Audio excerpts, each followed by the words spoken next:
Hello and welcome to Stephen University and the very first episode of our Out of This World bomb. We're starting with Stephen's dream, Chris. I mean, it's logical, isn't it? I think to do it in the order that they aired. Yep. Yeah. You'd be very confused if you watched it backwards. Happy Monday, peeps. Yeah, we don't do Mondays as a rule on this podcast unless it's a bomb. So, yeah, welcome to Steven Universe airing on a Monday, or if you're listening to it in the States, the minute it goes up, a Sunday. What's the date, Dan? What's the date?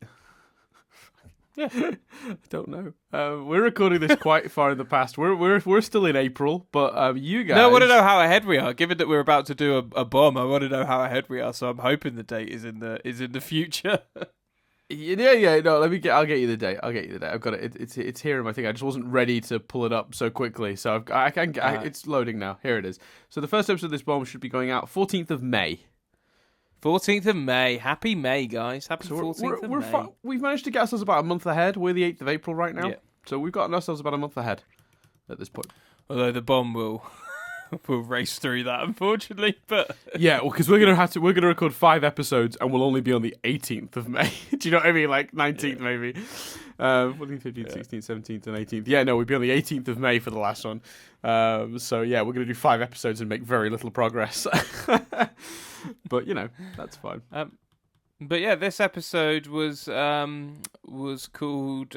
What was it called again? Stephen's Dream. Stephen's Dream.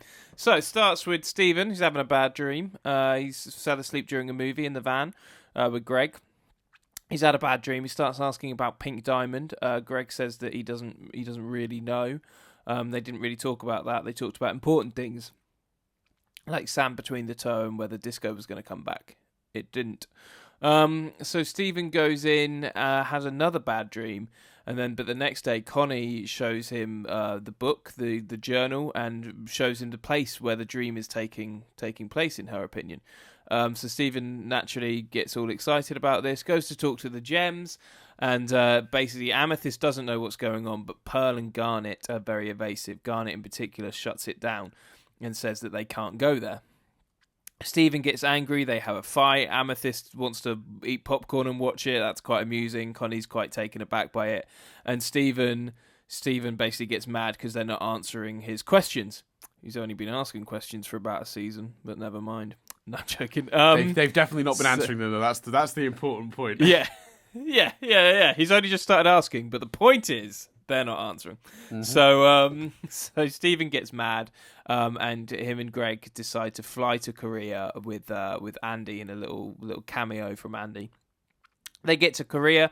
They have some Korea banter, involving accidentally Stephen being mistaken for locals, and at one point seemingly going to the animation studios for Steven Universe or something. That's an odd moment. That's a very controversial moment of this episode, but we'll get to it. We'll come to that. That was bizarre. And then they go to the place, and Blue Diamond is there. Ooh. And her Pearl. And Greg decides to be the one to chat to her, and she kind of says this is where it happened.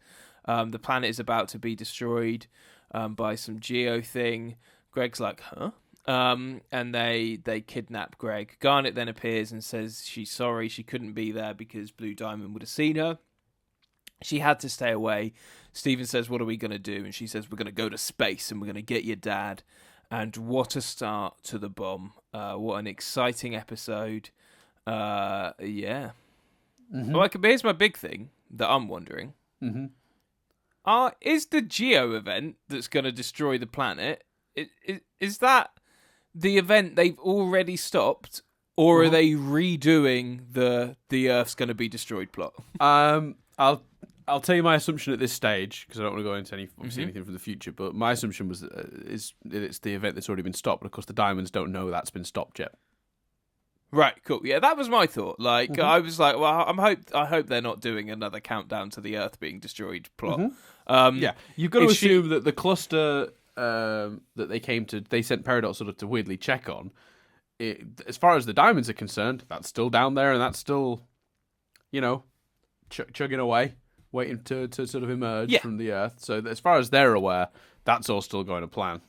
Which is Good. one of the I'm reasons glad it was that's your so. assumption It's one of too. the reasons it was so important that Garnet didn't make herself known. Because So they didn't know that they'd already stopped that. Because if the diamonds find out Garnet exists, they assume the crystal gems still exist, and they assume they're still defending the Earth, and they could potentially go, or maybe they figured out about the cluster and have stopped it somehow, or are going to stop it, and then it becomes a whole issue. Yeah. I mean, suggests that they potentially, or at least realistically, had a little bit more time than Peridot thought. Although I suppose Peridot knows more specific details about the cluster, so you could argue that because she saw it and stuff, she was or that she didn't know it, or that she didn't know enough. When it was going to take longer, but it was going to slowly, so the Earth would have been sort of, earthquakes and volcanoes and a lot of other shit happening for a month or two before the actual, moment. So maybe that's the way it would have worked. I don't know. It's hard to say, but yeah, that's my assumption. Yeah. So before the Earth is destroyed, blue diamonds visiting pink diamonds. Sorry, I've gone back into my summary voice. I've already given a summary. That was a big take. I just thought this was exciting. What a start to a bomb. What a arc this is building. Like this is the most excited I think I've been on episode 1 of a bomb for like what the bomb's going to be. I don't know how they trailered this and whether that was hinted at, but people must have been losing their minds to this episode, surely. Mm-hmm. Oh yeah, 100%. The good thing was, I suppose, that they put the bomb out on the app instantly, the whole thing. Right. Okay. So this would have been a bomb that many people would have binged all 5 episodes. Yeah. And I feel like it does work really well that way. But it does also. This is going to be the first time I've watched it not in a binge format. I always watch these 5 sort of together. But I'm excited to see how it plays that way, episode to episode. Yeah. It would have aired one day for a week, So when it actually hit television, so a few people certainly would have seen it that way. The people who are less patient, more patient than I, who got hold of the app version very quickly. So yeah, I think it's a very strong episode in of itself, because it is such a clear setup and it has so many moments in it that are just shocking, and it just feels like the show just literally went into 5th gear and put the foot down on the pedal out of nowhere. Like as much as we enjoyed a lot of the character work done in 3 Gems and a Baby, I think we were all probably a little bit surprised to see this so suddenly switch into Stephen wants answers and he's going to have agency and make choices and go looking for them because the gems won't give them, and he's fed up. And that's such a powerful idea. It's such a powerful idea. Do you think, and again, it's one of those instances where I don't want people to, I worry sometimes, especially like if you're making a really kind of strong point, I either present the other point just for the sake of it, or I'm like, I think it would be fair to say, even if you were saying it as an insult, I think it would be fair to argue that I, on this podcast and indeed our other one, on the more controversial issues, will sit on the fence more. And I preface a lot of things with, I'm not saying this is the case, but it could be. I keep on some things, keep my personal opinions closer to the chest. But do you think? But sometimes equally, I genuinely haven't thought about it enough. Sometimes these questions arise, and because you're doing a podcast in this format, you'll think of a question before you then formulate what you think. And this is one of those instances. So I haven't. Ooh.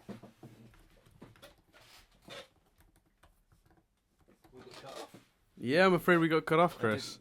What was the last thing you heard? You started talking and then I lost you. Okay. I was saying, I think sometimes on this podcast and on our other ones, certainly, seem like I'm always on the fence, or I preface things a lot with, I'm not saying this is my opinion. I think sometimes maybe that is, if a subject is more controversial, maybe that is me sitting on the fence. Sometimes it's because I outright agree with Dan, but I have to I know what the other side of the argument is, and for the purpose of discussion, we'll present it. Mm-hmm. And sometimes it's because you think of interesting questions off the top of your head in the conversation, and you don't have time to formulate your opinion. So you have to ask the question and then sort of work out what your opinion is. And this is one of those times. So I don't know my opinion yet, but do you think they've earned it? Do you think they've done enough of Stephen's frustrations of not knowing these answers building to justify his angry outburst? Or do you think we needed more of it? That's a really interesting point that hadn't even occurred to me. I think you could very much make an argument that within the context of this episode, it works well enough. But when you back out and look at the show as a whole, it would have been maybe nicer to show that building more. Yeah, because I think they, especially the mindful episode, they've done a lot to build Stephen's guilt, Stephen's worry, Stephen's fragile state. I don't, thinking about it, I'd have to look at the episode titles and try and refresh myself. But I don't know if they've done enough. They've done enough to justify him being in this position and being in a kind of an agitated position. But I don't know if they've necessarily done enough for him to yell at the gems specifically for not answering his questions. Yeah, no, I would agree with that. I think. But if someone presented, as they may well do in the comments, or if you look at this episode, if you look at Bubbled and Back to Earth, what was that called? Back to Earth? Yeah. Back to the Moon. Back to the Moon, sorry. Where they kind of discuss those things and he finds out and he says, why didn't you tell me? And they say, well, we couldn't, all that kind of stuff.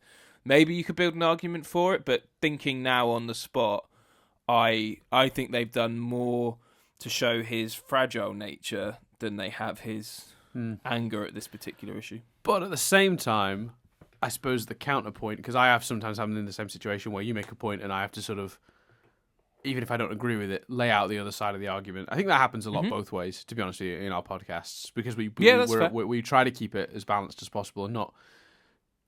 We don't always succeed, but we do try to ensure that we're sort of giving both potential sides to the argument, even if we don't agree with it.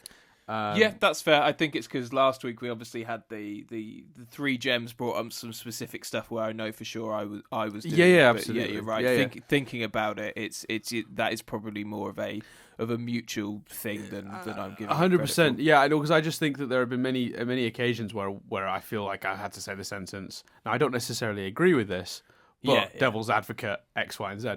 I suppose the other side to this is, though, within the context of this episode, I'm not even sure Stephen expected himself to suddenly have that outburst. You know, I feel like that's like, you know, a frustration that's grown in him, sort of even almost a little bit unbeknownst to himself. You know, and you could argue that the show bringing it out suddenly like that makes us feel the same way, which is just this sudden frustration of, why do you say nothing? Explain. Like, so I suppose you could argue the other way. I still think I'm leaning towards it would have been nice for at least some setup. But I agree on the whole. You know what though? Go on. He could be, prepared to have your mind blown. Could be horcruxing. So he's having these dreams because he's seeing her and crying her tears, therefore feeling her emotion. She's really angry. That anger could be coming out in his outburst, a la the Horcruxes in Harry Potter. Yeah, it could be. I don't get the impression Blue Diamond feels particularly angry, though, personally. But I see what you're saying, though. You think she's just resigned and upset? I think she's upset, yeah. I think she's upset. I mean, it's clear that she really misses Pink Diamond. It's been thousands of years, and you know she's in floods of tears at essentially what has become a weird little monument to Pink Diamond in the Palanquin order, however you pronounce it. And I think that's so. I think it's a nice idea. I do think that Stephen's dreams and his crying is that weird empathy power he's had before that allowed him to maybe communicate with Lapis while she was fused with Jasper, you know, and get into, he got into Jenny's dreams. Was it Jenny's dreams? No, it was Kiki's dreams. Yeah, sorry, it was Kiki. Yeah, it was Kiki's dreams. You know, it's the same power, but obviously Blue Diamond being on Earth in any way, you know, being such a powerful gem might have, and with such strong emotions, might have really piqued Stephen's sort of sensitivity, like he might have been extra sensitive to that for that reason. And you're absolutely right, putting him in that fragile state of being upset might have made him more prone to snapping and being angry as well. Absolutely. I don't know if it's as clean cut as he feels angry when Blue Diamond feels angry, but it certainly will have made him emotionally a little bit just rawer. Playing, and you could extrapolate from that for sure. I mean, it's certainly a possibility. I wouldn't rule it out, and it's not a bad idea. If it's something, especially if it's something they want to explore later on. Let's talk about the weird moment. So is the show actually animated in Korea? Yes. Right. Okay. So the final animation is done in Korea. So basically, I'm torn. I'm torn on this one because I think it's a really nice nod to the hard work that goes into the show from the Korean animation studios. I think it's very nice that they've decided to make the palanquin queen, whatever, however you want to pronounce it, placed in Korea, show some of the beautiful locations that exist in Korea, like the trees and it's all just really beautifully done, and honor that country and its contributions to the show. It is weird to think, though, of Steven visiting the studio where they make the show about him, and like on the wall there's design work for Connie and Greg, it's too meta in a show that's never been meta before. It feels like a moment that belongs. Yeah, I was gonna say it feels like a joke that belongs in Say Uncle rather than the actual show. A few people have justified it in weird ways. A lot of people say that it's sort of like that moment isn't really canon as such. It's just a little gag for the, but it's in the episode. It's hard to discount it. Yeah, I think you can do. They could have flown the plane near the building and maybe like the animators, and you can't see what they're drawing, like wave at Greg and Steven, or you have them go in the building and come out like wow, but you don't know what they saw, and therefore those that want to relate it to that can go. They saw the animated. Or you have them go into the animation studio, but you just there's no actual definitive Steven Universe artwork on anything. So it's it's just an animation studio in Korea, and I agree that it's weird, but it does have a good gag, which is that Greg looks around, sees the content, and then pushes Steven out nervously, like, what's going on? That is kind of funny, even if it does break the reality of the show a little bit. Yeah, it's a good gag. It just doesn't fit within the world the show has brought up. It's not a... No. It's like how Saved by the Bell has Zach Morris pausing time and, like, looking at the camera and saying things, and, that's within the context of the world, within the context of the show. So it's fine. This show's never done that before, and in such a serious episode. To be fair, it is in a serious episode, but that whole sequence with Greg and Steven getting to look around Korea, that sequence is kind of the light bit before it gets to the more serious stuff, and that's kind of needed. I like that sequence because it balances the episode better, I think, because you start with Steven essentially crying, you then go to Steven being quite angry because he's not getting answers, and then you go, if you without the little jaunt to Korea, then you have Steven having his dad kidnapped after sort of counseling a grieving Diamond. So it's a very emotionally heavy episode, and I'm the Korea moment aside, in terms of in the animation studio moment aside, I think it's really needed to have that little jaunt through Korea because it really does balance it better. Yeah, definitely. It's just, I agree with you on that. I feel like it's a shame they sort of did a weird reality break that isn't really within. That's fine in a show that does that kind of thing regularly. It's less acceptable in a show that's 114 episodes in, or whatever we are now, and has never done that. Yeah, it just feels a bit odd to me. Like, and it's not like, because one other example which was amazing, but and that I know you in particular loved, was the final episode of 2.5 Men, which went nuts. But one, neither of us watched that whole show, so they might have done that all the way through. But two, that was the last episode, and it was very much a fuck it kind of thing. For that to just break all the rules. This isn't that. This isn't the last episode. This isn't this is, and to be fair, we're picking on one small moment, but it does. Like I say, for me, it didn't match the pre-established rules of the world, and therefore I just found myself going, huh? Like what? I rewound it. I had to rewind it because I was like, did they just go in a room with people drawing pictures of themselves? Like rewound it? Yes, yes they did. And then I was like, well, I assume because what possible in universe explanation can you come up with for that? Exactly. Yeah. Like you literally can't. There's no explanation for it other than, one that's Stephen and Greg got high on Andy's plane fumes and shared a hallucination. Like, yeah, so it is problematic, but I because it's such a short moment, I sort of see it as the way I've always justified it in my head, and this is just me fansplaining it because otherwise it just doesn't really work. Is that they did visit an animation studio, and I don't know, Greg got a bit I know there's no explanation, is there? There's just none. There's no way you can justify. I was going to say Greg sort of imagined that things looked like him and Steven because they'd already come across a person in Korea that looked like Steven from behind, but that doesn't really work because if you look, one of them is Greg in the shirt he's actually wearing, and on one of the walls there's Connie, and on the other wall there is Steven and Pearl in their there's one of just Steven in his traditional outfit, and then the very left hand side there's one of Steven and Pearl in their tuxedos from the Mr. Greg episode. Yeah, I think it's way too specific. And there's a Steven Universe logo. Oh my god, I didn't even see this. There's one sheet with a Steven Universe logo on it. Yeah. Oh dear. Yeah, hey, I'm sure comment below. I'm sure people have thought about it, and our listeners will have a version that makes that work. And let us know.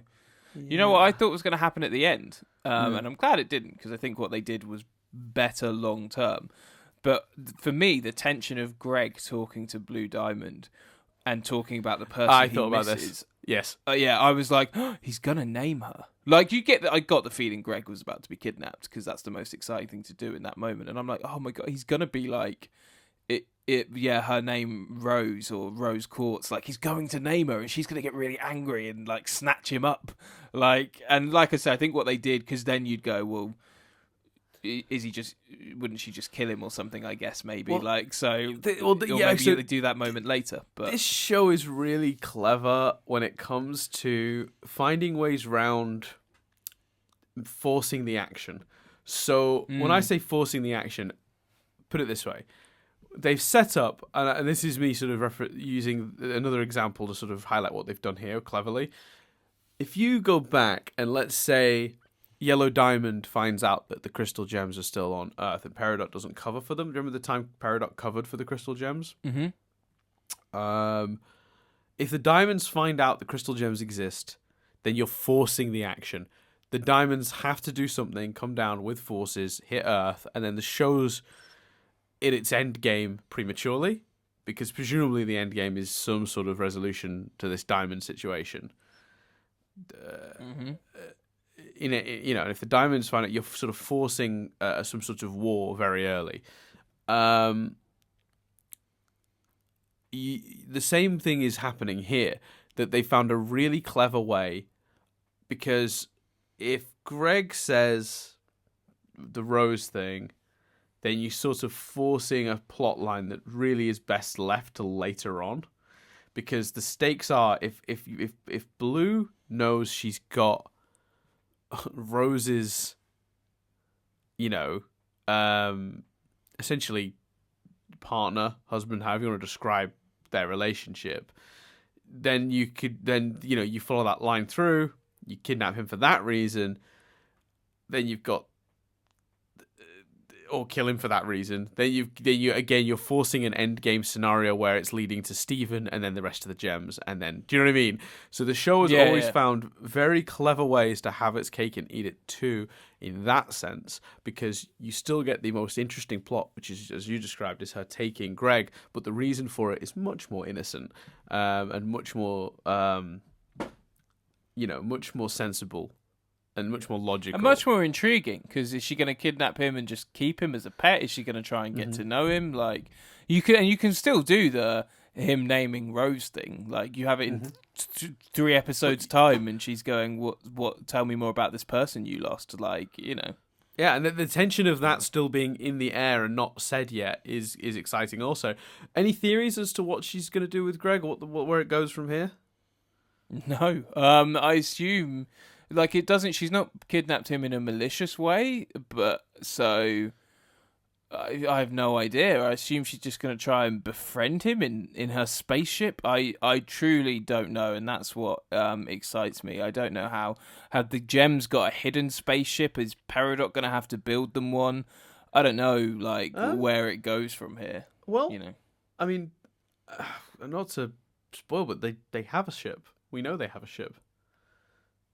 Whose ship do they have? I can't remember. It's 100 episodes. I can't remember each detail. 4 or 5 episodes ago, they bubbled. Yeah, that was the they went in the Ruby's ship, didn't they? Yeah. Oh, but they've still got that ship. I see what you mean. Yeah. Yeah. They went home with that ship. I don't think they destroyed it. The Rubies aren't using it anymore. They're all floating in space. So, yeah. Tragically, still floating in space. Yeah. So not to be pointing you in a direction, and maybe I shouldn't have said that. Maybe I should have let you just discover that and go, oh yeah, they've got the Ruby ship. But yeah, they do have the Ruby ship. I'm not saying they necessarily use it, but they do have in their possession a ship. Well, I assume they go up in that to try and find them. Then I don't know whether. Do the gems do it themselves? I don't know, and that's that's the and I know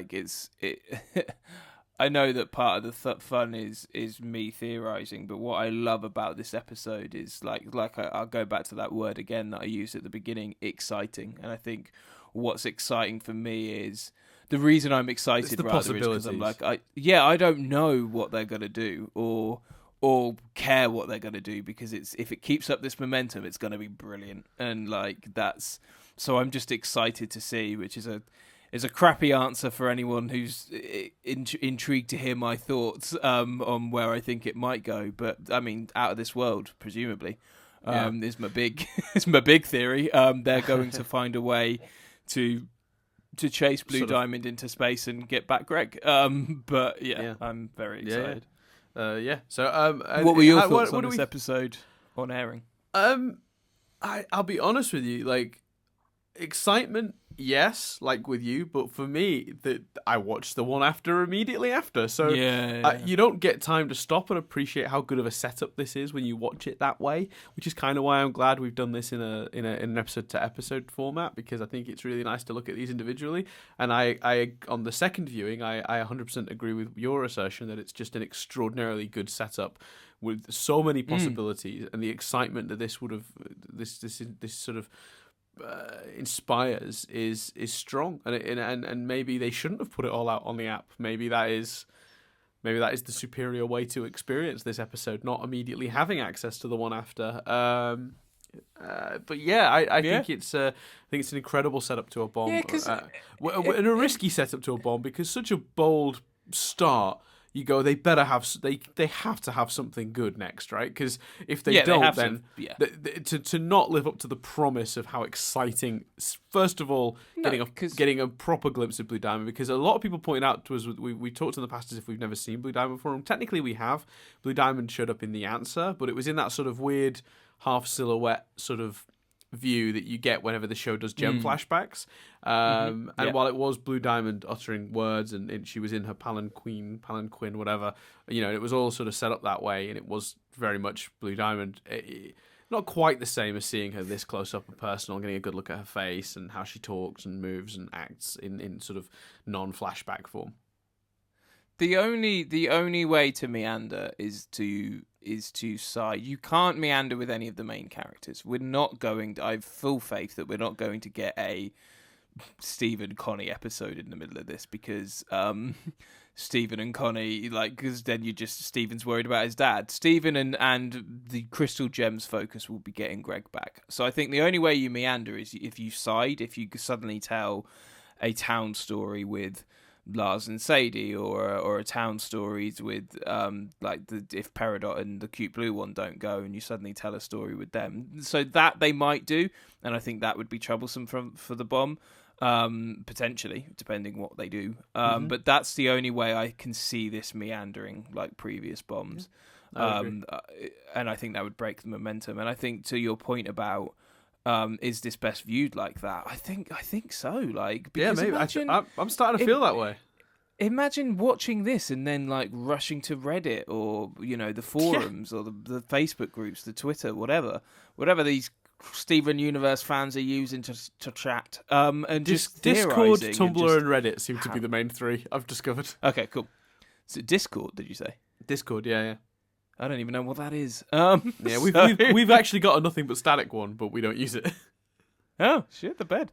So yeah, imagine going to Tumblr and Reddit. Reddit in particular. Reddit seems to have replaced individual things having forums, I've noticed. Do you know what I mean? Like, instead of going to a Steven Universe website as you would have done 5, 6, 10 years ago, and then clicking on forum, people seem to be using Reddit for that kind of thing. Yeah, because Reddit has a pretty good system for like the actual comment system is pretty solid there. The moderator system works. You get these sub-communities. On the whole, it works relatively well, and they're good at filtering out the shit posts. So, yeah. Imagine going to Reddit then and just being like, "Shit, guys, what do you think happens next?" Like, that would have been awesome. Like, I get viewing it almost movie-like would have been exciting too. But yeah. Yeah. What do we think about the use of Andy? Because I really love that. I thought that was fine. I thought that was a lovely little cameo. He's still around. And that, in a way, is the best. Like, as we discussed last time, part of the problem with bringing Andy back is you either have to do the same story again, or try and force/find a new story to tell. And I think if you bringing him back like this is the best way of showing those lessons learned in Gem Harvest. It was Gem Harvest, yeah. Those lessons learned in Gem Harvest, Andy becoming part of the family and getting talked to more, used more, them hanging out with him.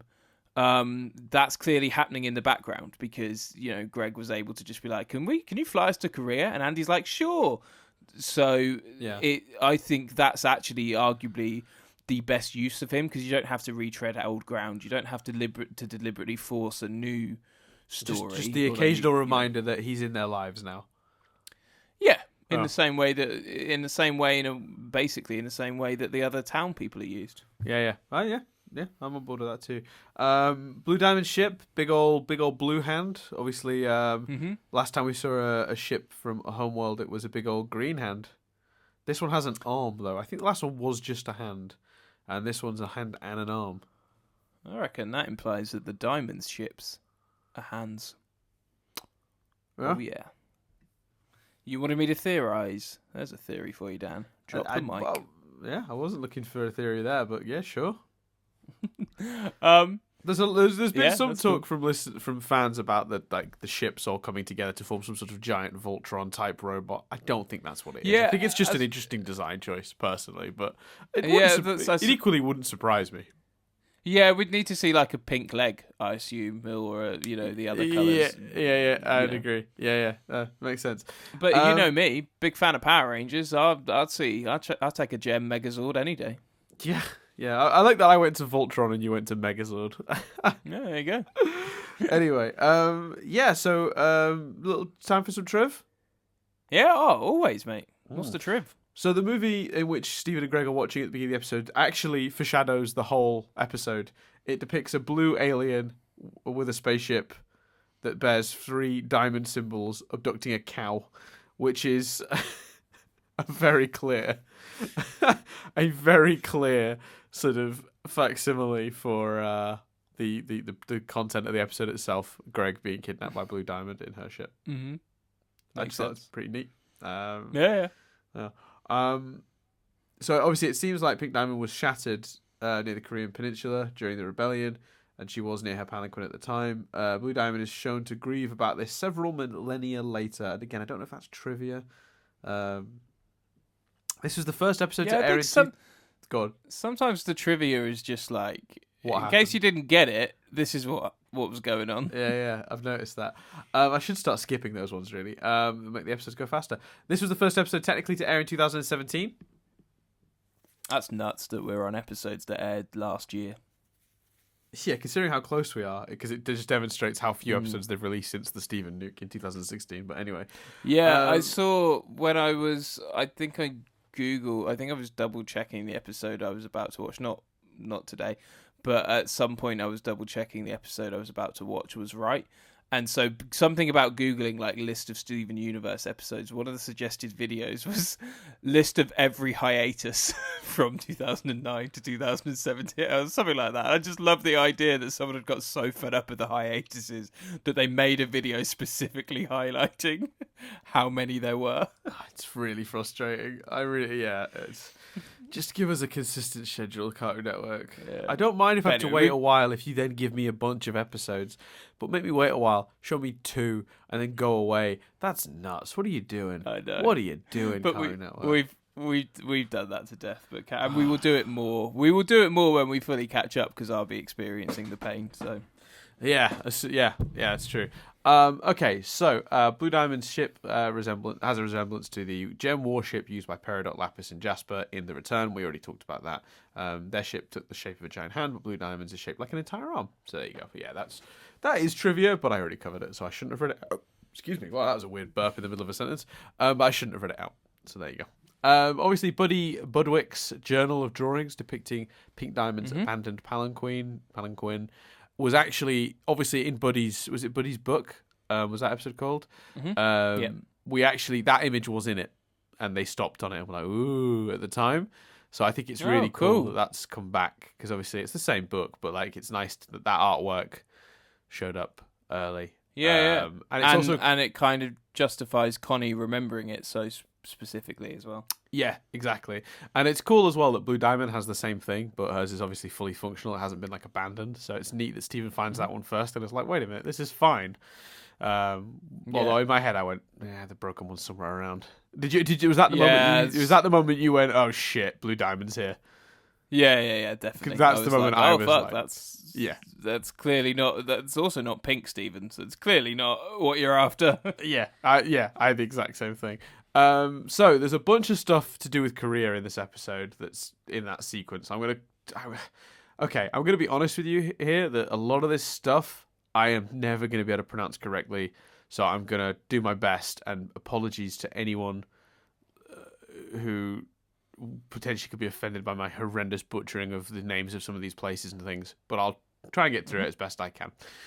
So obviously, during Steven and Greg's tour through Korea, the various montages would make it seem like Korea has not changed much in regard to gem activities, because it is quite similar to current Earth Korea. It's still unknown if the peninsula is politically split, like its real-life counterpart, as most of the action seems to take place where South Korea would be. So it's simply referred to as Korea, not North or South Korea. But so it's unsure. In this version of human history, we're not sure if North and South Korea have split the way they have. But it is mostly South Korea that they seem to be visiting. Yeah. A place resembling Jeonbukgung Palace. Oh God, I'm so sorry. Is seen, and is that was constructed during the Joseon dynasty from 1392 to 1910. That is a long dynasty, and it is the main royal palace. So that building has been recreated in the episode. The area passed by Stephen and Greg resembles, Hyungnam Gate. I think Hyungnam. Hopefully. Where before 2006, its front open area served as a tourist as tourist parking as well as a backdrop for souvenir photos. In this scene, a structure is seen in the distance through the gaps in the gate. It is the real-life palace, the first blah blah blah, first gate and its walls. So this is all like references to basically there's an absolute boatload of real places shown. The palace's ceremonial throne hall resembles the structure that's it's seen in the courtyard that they pass through. So yeah, there's basically a bunch of, I'm going to stop trying to read through that because it's very long and I can't pronounce half the shit in it. So yeah, there's a huge amount of references to real life Korea. Among the tourists posing is a girl wearing hanbok, a traditional Korean attire. Visitors and tourists wearing hanbok in certain areas are granted free admission to boost tourism as well as to promote hanbok, which is interesting. Cool. Greg is shown speaking common Korean phrases, although be it with his foreign accent, including the most common and formal way to say thank you in Korea, and a term used, generally speaking, as a greeting that most similarly resembles hello. Greg's red shirt design is a reference to Be the Reds, a term popularized on T-shirts during the 2002 FIFA World Cup by supporters of the Korea Republic national football team. So their football team, obviously, there was some sort of campaign that had a lot of shirts say "Be the Reds," and obviously his red shirt is sort of similarly designed to that. Not the exact design. I assume someone has a copyright on that, but something in a reference to that. The Diamond's personal palanquins reflect Korea's historical past. People with high-ranking social classes could only ride palanquins. During the Joseon dynasty, palanquins, generally termed gamma, consisted of 6 types and were mostly reserved for females of the aristocracy and nobility, also the royal family. So apparently the palanquins are like sort of like a Korean sort of thing, which makes sense. I've seen that in various like movies and stuff where they're being carried, 4 sides. And it is usually with like a royal or a noble person on top. So I like the idea that in this version of reality, they've seen The One Left Behind by Pink Diamond, and that's where the design kind of came from. Oh yeah, I'm with you. I feel like that. Some people might feel like sense. some people might find like that's me being a little bit sort of like dismissive of actual Korean culture. But I just think it's cool that in the world of Steven Universe, like there's the design didn't just come from nowhere; it came from like a specific thing. Obviously, in the real world, obviously it's a legitimate design of Korean invention. So yeah, it's cool. Greg and Steven's tour also passes through the animation studio. We talked about that. Yeah, Amethyst is so moving on from all the career stuff, which again, sorry about all the butchering of things there. Amethyst, but it's awesome that the show paid that tribute and took the time to do that and to show so many references to Korea and stuff. I think that's awesome. Yeah, and you never know, might have prompted kids to think, oh, I'd like to visit Korea one day. And I think that's great. And I also think that as well, like when you look at how animation has handled these sort of things in the past, like you look at like for example, I know it's not a direct one-to-one comparison, but The Simpsons and the way they've handled their visits to other countries in the most stereotypical and offensive ways possible. Like, dear Lord, the Japan, Australia, and English episodes of The Simpsons are horrendous. Oh, if you get on a flight to Japan, the joke is that there's a seatbelt sign. There's also a Godzilla light that they'll turn on if there's a Godzilla about to attack the plane. Come on, guys. That's horrendous. Anyway, The Simpsons episodes where they visit other countries are generally quite horrendous. Anyway. Fair play to Steven Universe for not doing it more that respectfully. Approach. Absolutely. Yeah. Oh god, the Brazil one as well, where everyone just plays football. Oh fuck off. Like, oh god, that really bothers me. Anyway, cheap jokes, Simpsons, you're better than that. Anyway, Greg and Stevens, no, we've done that one. Amethyst eating popcorn during Stevens' argument with Garnet is actually a common, obviously, TV trope, but it's also been done a couple of times before in the show. Let me see. Amethyst. Where's the other one? They've referenced 2 of them in here, but they don't put them one after the other. I'll find it when I find it. This is the first time we've seen Amethyst with her hair tied in a ponytail since Steven versus Amethyst. Oh yeah, there you go. In We Need to Talk, Amethyst chooses to eat in the middle of an argument between her friends, so there's potentially a little reference to it there. Steven's empathic telepathy resurfaces, only this time being shown to have mind-linking capabilities. On his own mind, is able to link to Blue Diamonds, resulting in feeling her emotions and crying her tears.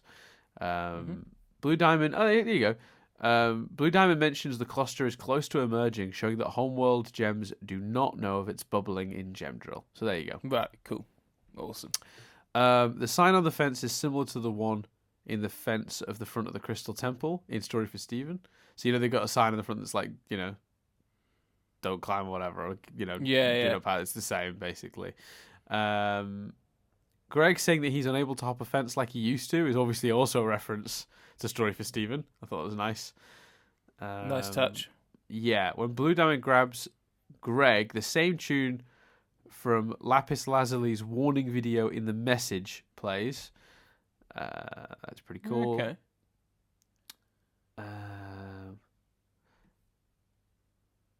For the second time in Buddy's book, Connie abruptly clears the table to make room for the journal. She does the exact same thing in this episode. That's pretty neat. So there you go. That's the trivia. Cool. That was an awkward trivia to get through for all sorts of reasons. So I'm sorry, everyone, for having to listen to me bumble my way through that. I think you did all right. Don't worry. I don't think it was that awkward. Well, there you go. Yeah, cool. All good. All good. Mm. Why are you worried? I think it would have been worse to just go, oh, I'm going to mispronounce some of those names. I'm not going to highlight the show, pay tribute to Korea. I think it was more important to highlight it and to give it a go. So don't worry. Fair. Yeah. I'm really still just pumped for the next episode. What's it called? The next episode is called Adventures in Light Distortion. Any thoughts as to what that could be referring to? Space? No. I don't know. Adventures in Light Distortion. Mm-hmm. Isn't that how they form their... Like, they distort light to form their bodies and stuff? Their bodies are made of light. They are light-like projections with mass. But light distortion, not quite, no. Okay. I don't know. I'm damn excited to find out. Mm. Cool. Well, there you go. That's everything for this week then, I guess. So, yeah. Just waiting to see if you have anything else to add. I thought if I give you a couple of seconds, you might think of something else, but you didn't. So, way to disappoint me, Chris. It's weird because with those couple of seconds, I thought you were going to jump in with something, but clearly we were both waiting for the other to do something. We were both waiting for the other one. Actually, one last thing we didn't touch upon, sorry, and I meant to ask you about this. What did you think to Garnet's excuse for... this is going to really push us over a few more minutes. Sorry, Chris, but this is actually quite an important thing I wanted to discuss, and I completely forgot. What do you think about Garnet's excuse for not telling Stephen? I kind of found it a little flimsy as a small criticism. She's basically saying, I couldn't come because we'd have got caught. That part I'm on board with. That makes sense. But she could have said, if you go, your dad will get kidnapped. I think you can't, as much as I've done it myself, I think you can't get too bogged down by future vision. So I think you can't assume that if she saw Blue Diamond, she'd have seen Greg getting kidnapped. I don't think she'd have meant for that. I thought it was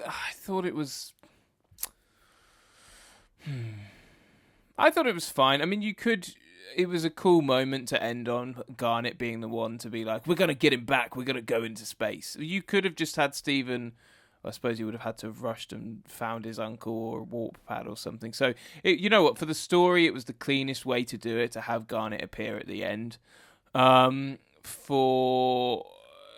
As an excuse, I think it does make sense because she's so scared of Blue Diamond. So she could have even just seen Blue Diamond and just got so scared and shut it out. And I don't want to think about Blue Diamond, you know. So I didn't have as big. Could it not have been solved by her saying, "Look, I understand there's certain things they don't want to tell Stephen, but in a situation where you're worried he might just go to where Blue fucking Diamond is and blow the whole thing, wouldn't you say, all right, buddy, here's the truth. Blue Diamond's there. Don't go. It's dangerous. I don't know if that would have stopped him. You think he'd have wanted to go find Blue Diamond? Potentially. Dear. Yeah, I don't think that would have scared him into not going in the mood he was in. I think it'd have been like, well, fine, I'll ask Blue Diamond then. Don't forget, this is the guy who knew Peridot was a bad guy, but still wandered over for a chat with her on the intercom. Yeah, it's true. It's true. Like, I don't personally feel that would have necessarily stopped him. So you think Garnet was trying to not tell him because she thought that the more she told him, the higher the chance of him going?